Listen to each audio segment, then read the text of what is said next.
మధుర భక్తి తెలిసిన ప్రతి వాళ్ళకి కూడా ఆ కృష్ణుడి లీలలు వింటున్నప్పుడల్లా తన్మయంతో కళమ నీళ్లు రావాలంటాడు పోతనామాచుడు. ఎంత అద్భుతమైన లీలలు ఆయన చూపించాడంటే, త్రేతాయుగంలో ఉన్న మునులందరే గోపికలుగా ద్వాపరయుగంలో వచ్చారు. వాళ్ళందరూ నిరంతరం తరంతరం ఆయన తపన తన్మయం అంతా కూడా కృష్ణుడే. వాళ్ళ కళ్ళల్లో నిరతము కృష్ణుడే.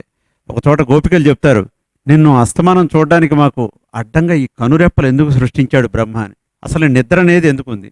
మేము 24 గంటలు నిద్రపోకుండా సదా నీ అద్భుతమైన ముఖారవిందాన్ని చూస్తూ ఆనందించాలి కదా అని. అంత గొప్ప దైవం కృష్ణుడు.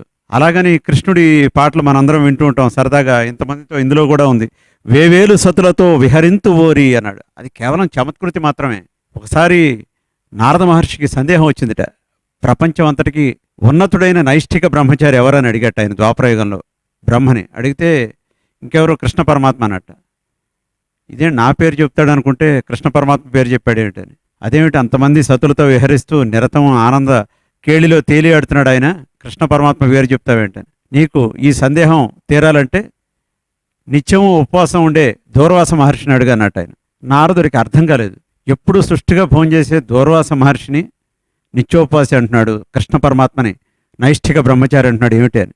సరే నీ సందేహం తీరాలంటే నువ్వు ద్వారకా నగరం వెళ్ళన్నాడు ఆయన. కృష్ణ పరమాత్మ దగ్గరికి వెళితే కృష్ణ పరమాత్మ ఫోన్ చేసి, చాలా బాగా భారంగా ఉంది, నాకు ఎక్కువైపోయింది కడుపులో, ఇవాళ దూర్వాసుడు విపరీతంగా తిన్నాడు, దాంతో నాకు కష్టంగా ఉంది అన్నట్టు ఆయన.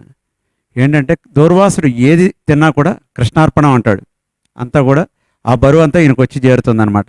అప్పుడు నారదుడికి అర్థమైందనమాట, ఈయన ఎందుకు దూర్వాస మహర్షిని నిత్యోపాసి అని చెప్పాడు అని. అప్పుడు దూర్వాస మహర్షి దగ్గరికి వెళ్ళి, ఇలా కృష్ణ పరమాత్మ నైష్ఠిక బ్రహ్మచారిని సృష్టికర్త అయిన బ్రహ్మ నాకు చెప్పడం జరిగింది, మీరు ఎందుకన్నది కారణం చెప్తారంటే ఆయన చెప్పాడు, కృష్ణ పరమాత్మకి అరిషడ్వర్గాలు అంటావు, అలాగే ఆయనకి ఇంద్రియ లోలత్వం లేదు.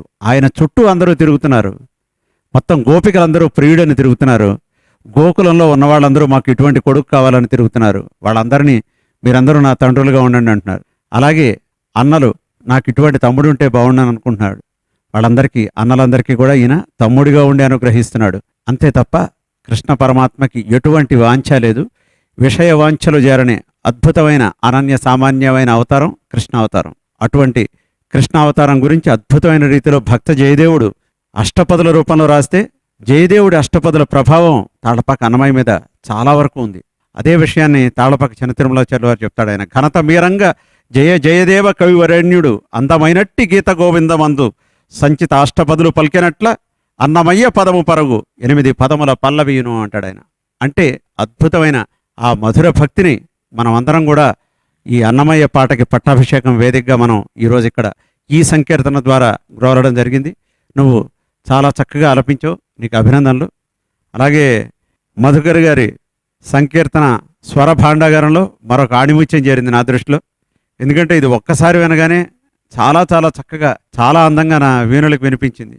మీరు మరిన్ని మధురమైన సంకీర్తనలు స్వరపరచాలని ఆకాంక్షిస్తూ మీకు అభినందనలు.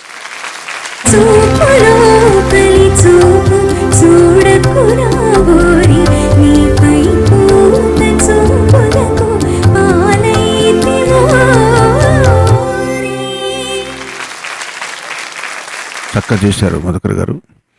ఓరి అన్నప్పుడు స్వరాక్షరం వచ్చింది, తర్వాత మళ్ళీ షడ్జంకి తీసుకెళ్లారు.